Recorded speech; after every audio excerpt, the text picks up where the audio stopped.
Hello, Mr. Oster. Georges. Hello. A great honor to speak to you, indeed. I'm very happy to speak to you. What a miracle, this technological wonder. I'm looking at a room in Georgia. Believe us, for us it was much more a miracle because we were not told. First of all, I'll introduce my friend Irma Tavelidze, who is writer and translator, who translated John Kutze's part, and me, I am Paul Oster, and this is my real name. I translated your letters. Hello, everybody. Oh, there are a lot of people there.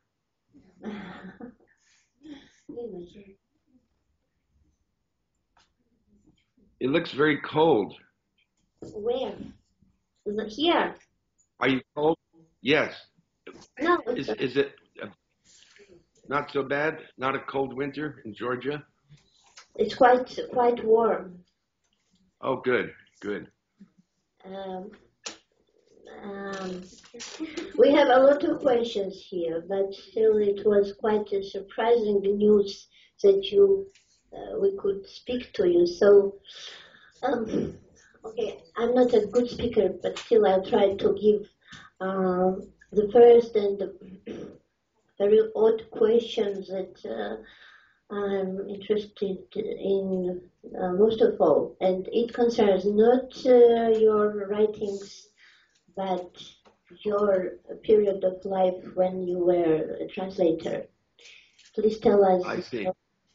Yeah, because we, you know why, because both of us are translators, and I just want to know what was wrong with it.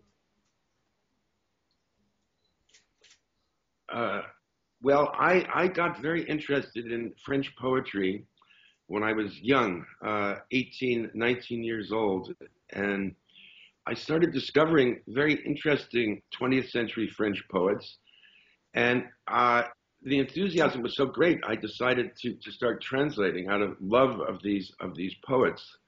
Contemporary poets at the time, this is the 1960s, Jacques Dupin, André Dubouché, so that's how I started. And then I went on and did other kinds of translation later, and for some time made my living translating books. Mostly not very interesting books, I'm afraid to say. It was just the kind of work that allowed me to eat and to write my own poetry. But the real passion was the French poets. And I suppose back, about 30-something years ago, I put together a big anthology of French poetry from the 20th century. And that was a wonderful experience. And there are about 50 poets in the book, and all the poems are translated by American and British poets. So it's a wonderful book on both sides of the page. And what about the book about Indians of Guayaki? Wasn't it your favorite one? Oh, so you know about that too. Well, that was an anthropology book that I loved. I thought it was so brilliantly written and so intelligent. Written by a young French anthropologist named Pierre Clastres. Now, unfortunately, Clastres died young at 43 in a car accident. So that was the last book he ever published. My passion for the book led me to go to publishers with it. I finally got someone who wanted to do it here in New York.